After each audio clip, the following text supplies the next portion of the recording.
वो अधिवक्ता समाज है और उस अधिवक्ता समाज को देखते हुए ये हमें जिले के तमाम जितने अपने अधिवक्ता समाज में, चाहे उसमें अपने हो चाहे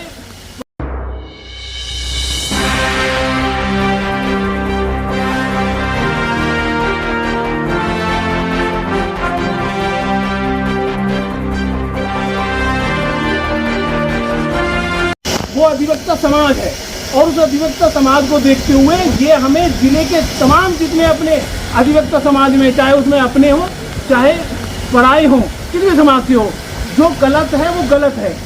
यहाँ पर और भी समाज के लोग आए थे जिनमें पंडित भी थे, जिनमें आपका मुस्लिम धर्म भी थे, मैं मिला हूँ। तो मेरा ये कहना है कि आप ये आगे की आप एक व्यवस्था, एक मिनट, आगे की ये व्यवस्था करिए कि तमाम जिले के जो भी हमारे भाई हैं अधिवक्ता समाज के, हम ये नहीं कहते कि हमारे समाज के, जिनको ये बात सही लगे कि भाई ये अन्याय है, ये ऐसा अन्याय है, साली राजस्थान की सोच के घोड़ी में ना बैठे। यहाँ ये सोच को इतना बढ़ाया जा रहा कंटिन्यू, उसका आज ब्लास्ट हुआ है। वो ब्लास्ट ये होता है कि इस सीट पे मुस्लिम ना बैठ जाए, दलित ना बैठ जाए। तो मेरा ये कहना है वो पार्टीबाजी छोड़ो, अभी ये एक अधिवक्ता समाज में इस बात को घुमाइए और अधिवक्ता समाज के बाद जब हमारे से हाथ से काबू से ये बात निकल जाए तब हमारे वो भाई देखेंगे जो संसद में बैठे हैं, उनकी चर्चा यहाँ नहीं होनी चाहिए, समझिए ना। कल परसों कुछ जो है बहुजन समाज पार्टी से कुछ दो हमारे प्रिय नेता आए, नाम नहीं जानता, लेकिन इन्हीं लोगों ने उनको बदतमीजी से बोल के निकाल दिया। क्यों? हाँ, क्यों निकाल दिया?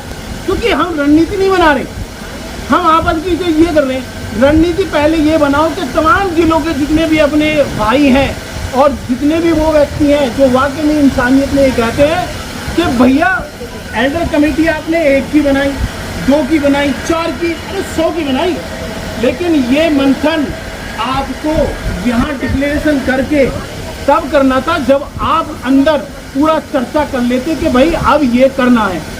इसका मतलब ये है कि आपकी विचारधारा में, आपकी जो मत की भावना में, आपके विश्वास में पुरजोर से ये एक धोखा है कि भैया एससी को नहीं बनने देना। यदि आप लोग ही एक मत के नहीं होते तो यहाँ डिक्लेरेशन कर देते उस दिन। अगर आपको करना था, पड़ी मक्खी कोई नहीं निकल सकता, आप करते। होता यही कि जो माना जाता एक बार में, लेकिन आप मत तो बता रहे हैं। 892 हमारे सचिव जो है हरिंदर जी को मिले और 891 में उसे मिले। तो जब आप मत बता रहे हैं तो मत तो वही विजयी होता है।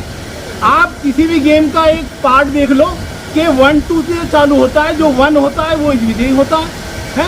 तो आपकी सोच, आपकी रणनीति, आपकी गलत सोच, साली वो राजस्थान वाली वो सोच, ऐसे शहर जो बिल्कुल मेन पॉइंट है, जो दिल्ली राजधानी के नज़दीक है, इस बार में विधान अधिवक्ताओं की वो सोच है कि भैया एससी ना बैठ जाए, जबकि हम लोग पूर्ण जोर शोर से इनका सहयोग करते हैं। प्रियंका त्यागी का जब कांड हुआ, सारी बार के अधिवक्ता, वो बिरादरी नहीं, जाति नहीं, सब वहाँ हापुड़ थे, अपना काम छोड़ के हापुड़ रोड पे थे। और उनकी बिरादरी क्यों नहीं आई? बिरादरी के साथ थी, उनकी बिरादरी क्यों नहीं है? तो मैं ये कह रहा हूँ, हाँ, एक ऐसी रणनीति बनाओ कि तमाम उत्तर प्रदेश के भाइयों को ये संदेश पहुंचाओ, लिखित में पहुंचाओ कि हमारे साथ, हमारे समाज के साथ, हमारे दलित समाज के साथ आज के इस युग में 21वीं सदी का, आज के इस युग में इतना अन्याय हो रहा है। ये अन्याय है, सीधा सीधा अन्याय है। हरिंदर भाई ने जो मेहनत के काम किए वो बिरादरीवाद सोच के नहीं करे, जातिवाद सोच के नहीं करे। उसने कहा कि सभी अधिवक्ताओं का इसमें हित होना चाहिए, सुरक्षा होनी चाहिए, उन्हें उपयोग प्रयोग, उन्हें सुख शांति मिलना चाहिए। लेकिन ये लोग अपनी विचारधारा में बदलाव नहीं करेंगे। अगर अभी नहीं तो भैया कभी नहीं, एक सीधी बात है। क्यों? खुद मैं भी पीड़ित हूँ। मैं आपको आज एक बात बताता हूँ, मैंने कनिष्ठ उपाध्यक्ष का मैं प्रत्याशी था सन मुझे भी ध्यान नहीं है, मैंने 2 बार चुनाव लड़ा, 2 बार चुनाव में मेरे समाज ने मुझे जहाँ तक है पूरा सहयोग करा। लेकिन अदर जो कास्ट के व्यक्ति थे जिनको मैं अपना गुरु आज भी मानता हूँ, वो मेरे मुंह पे अपशब्द बोलते थे, जाति सूचक शब्द बोलते थे। लेकिन मैं अपने आप को और अपनी हिंसा प्रवृत्ति मुझ में ना आ जाए, शांतिपूर्ण वातावरण से मैं फिर भी वो एक सहन करता चला। इनकी नीति शुरू से गलत थी, शुरू से एजेंडा ये होना चाहिए कि इस बात को हम प्रियंका त्यागी की तरह पूरे उत्तर प्रदेश में कैसे फैलाएं, जिससे कि हमारा सचिव था, है और रहे। जिंदाबाद, जिंदाबाद। आप लोग जो है अदर समाज के सहयोग में पहुंच जाते हैं, लेकिन आपका जो जब काम आता है, आपकी बारी आती है, तो अदर समाज आपके साथ क्यों नहीं आता? क्या वजह है उसका मेन कारण और मेन वजह ये है, हर इंसान के जीवन में देखो परिवर्तन जीवन की एक ऐसी पहलू और ऐसा जिसे कहते हैं स्टेप है कि परिवर्तन जीवन में हर किसी के में होता है और स्वाभाविक है। बच्चा है उसके शरीर में होता है। अब यदि हम अपने उससे ले लें समाज से, देखिए मैं कविनगर में रहता हूँ और कविनगर में वहाँ पर हमारे आसपास में सभी को पता है कि हम जाटव समाज से हैं। हम अपनी जाति को छुपाते नहीं और बिल्कुल भी, और छुपाना चाहिए भी नहीं। वहाँ पर सभी लोग रहते हैं, सभी जाति के रहते हैं, सभी धर्मों को रहते हैं, ठीक है। अब इन लोगों की जो प्रवृत्ति है वो प्रवृत्ति शुरू से और अब तक की प्रवृत्ति, बीच में आके थोड़ा सुधार हुआ था, लेकिन अब जो नई जनरेशन आई है, और मैं नाम लेना उचित नहीं समझता, शासन और प्रशासन की जो नीति और जो विचार होती है नव युवक को खाई जा रही है, और उसी का एक कारण है जो ये ब्लास्ट हुआ है। और आगे न जाने क्या, क्योंकि शासन प्रशासन कहीं हद तक इस बात का दोषी है। सर अभी आपके जो मुजफ्फरनगर में भी एक केस हुआ, मुजफ्फरनगर में घोड़ी चढ़ रहा है, घोड़ी पे जाने के लिए आज इस युग में आप जिस 21 सदी को लिए बोल रहे हैं, उस गांव के किसी व्यक्ति को घोड़ी पे नहीं चढ़ने दिया, और अभी वो चढ़ने की उन्होंने कोशिश की, लड़के को मार दिया, हॉस्पिटल में है लड़का, और पूरी तरीके से उनका जो समाज था, बारात थी, उन्हें मारा पीटा गया। क्या आप राजस्थान की बात कर रहे हैं? ये तो आपके बराबर में मुजफ्फरनगर की बात है। बिल्कुल है, और इस बात को आप एक बात और भी सुनिए, मैंने आपसे ये भी बताया कि राजस्थान और यहाँ गाजियाबाद में कहीं हद तक जमीन आसमान का अंतर है, क्योंकि हम देश की राजधानी के बिल्कुल पास में है। ये मानिए कि राजधानी ही है बिल्कुल हमारे पास में। अब ऐसी सोच यदि राजस्थान से यहाँ आई है तो उस हवा की बात कीजिए आप। हवा एक ऐसा झरोखा है कि तमाम पूरे भारतवर्ष में फैला हुआ है। मैं किसी का नाम नहीं लेना चाहता, लेकिन सर मैं नहीं नाम लेना चाहता। जो आप घटना बता रहे हैं वो घटना क्यों हुई है उस कारण पे जाइए।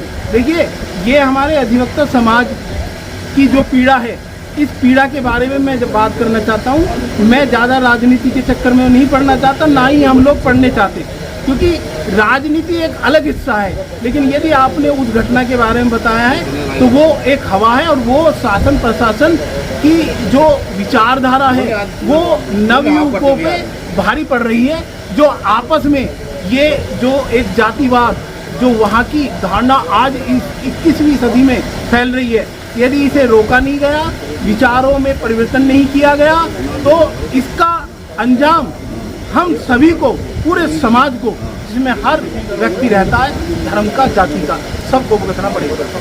सर आपकी एकजुटता के न होने के कारण अभी जो है आपका जो कानून व्यवस्था है बदल दी गई, कानूनों को बदल दिया गया, ये सच्चाई है? बिल्कुल सच्चाई है। तो कानून क्यों बदले गए? क्या कानूनों में कमी थी? क्या बाबा साहब अम्बेडकर शिक्षित नहीं थे? नहीं, बाबा साहब ने जो हमारे पूजनीय हैं, बाबा साहब ने जो संविधान बनाया, बड़ी मेहनत और मशक्कत से बनाया। देखिए ये विचारधारा, कहते हैं ना कि हमारे जो पूर्वज हैं उन्हीं के जो संस्कार है वो हमारे अंदर आते हैं। बाबा साहब ने जो किया वो भी उसी तरीके से किया। यदि उदाहरण के तौर से अब हम आए तो हम अपनी बार में बैठे हैं, अधिवक्ता समाज के बीच में बैठे हैं। हमारे जो हरेंद्र भाई हैं जो सचिव के लिए जो मत विचार और इच्छा के द्वारा 892 की जो मत है वो प्राप्त कर चुके हैं, लेकिन इन लोगों को हजम नहीं हो रही। यही विचारधारा उस समय थी, लेकिन चूंकि वहाँ जो विचारधारा थी जिस समय बाबा साहब ने कठिन परिश्रम करके हैं और हमारे देश का जो संविधान का निर्माण किया, आज वो विचारधारा जो बदली जा रही है। देखिए, मैंने अभी हवा की बात कही है, उस संविधान में जो परिवर्तन किया गया और उसका असर आज हमारे यहाँ है। मैं वही चीज़ कह रहा हूँ, उसका भी विरोध होना चाहिए पूरे देश में, जैसा कि यहाँ विरोध है। यदि वो परिवर्तन हुआ है तो गलत हुआ है। अभी हमारे अधिवक्ता समाज दिल्ली में तमाम कोर्टें, जिले की कोर्टें, इसका विरोध उन्होंने किया और हड़ताल पे रही। सर, आपके अधिवक्ता समाज ने जो बदलाव किए बीजेपी सरकार ने, जो कानून व्यवस्था बदल दी, उसे स्वीकार कर लिया? नहीं, अभी स्वीकार नहीं करा है। आपको पूरा ज्ञान नहीं है। आप देखिए, आप इस चीज़ की चर्चा ना तमाम जिले के अध्यक्ष महोदय से करिए। जी, बोलिए, अभी क्या कह रहे थे? नहीं, आप जो कह रहे हैं कि हमने स्वीकार कर लिया, हमने स्वीकार नहीं करा। तो कानून जो अभी उन्होंने लागू कर दिया जो 1 जुलाई से, क्या आप लोग उस पर केस नहीं लिख रहे हैं? नहीं, देखिए, जो लागू कर दिया है उस लागू होने से पहले ही विरोध पूरे जिले में था, जिसपे हड़ताल पर हम भी थे। और हमारा ये जो चुनाव का है, अब तो हमारा ये धरना चल रहा है, अधिवक्ता भाई सब लोग बैठे हैं, और जिसमें हड़ताल हुई थी, आप जानकारी लेके देखें, आपका पूरी दिल्ली जिला की जो कोर्टें हैं सब में हड़ताल थी और आज भी हड़ताल है। तो ये बार एसोसिएशन को तो ये निर्देश थे कि कोई स्ट्राइक नहीं करेगा नई कानून व्यवस्था लागू करने के लिए, क्या ये सच्चाई है? बिल्कुल ये सच्चाई है। तो उसका आप लोगों ने मतलब शांतिपूर्वक क्यों मान लिया उस बात को?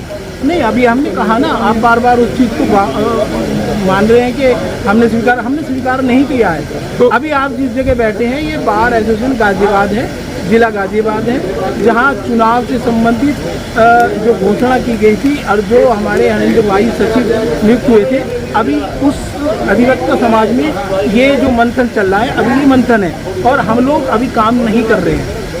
आप इस विषय पे ज़्यादा अच्छा होगा कि जिले जिले जाके बार कार्यकारिणी से और इस विषय पर पूरी गहनता से उनसे पूछा जाए। साथियों, अभी मैं गाजियाबाद बार काउंसिल के पास बैठा हूँ। इनके बीच में अभी ये भाई हैं, इन्होंने जो आप लोगों को ये अपना दर्द बताया, वो दर्द क्या जो है समाज में है, इसका दर्द का एहसास है। मैं इस तरीके जो दर्द को महसूस करने के लिए कहता हूँ, और इस तरीके की जो वीडियो आती हैं उसे अवश्य शेयर करे जाएं, जिससे पूरे देश में ये वीडियो फैले और पूरे देश को इसकी जानकारी हो। इनका भाई का नाम और जो है डिटेल इनकी और दे देते हैं आपको। सर, आप अपना नाम बताएंगे? सर, मेरा नाम मनोज आनंद, एडवोकेट मनोज आनंद, गाजियाबाद के रहने वाले जी। तो आप अपने समाज को क्या कहना चाहते हैं, अधिवक्ता समाज को?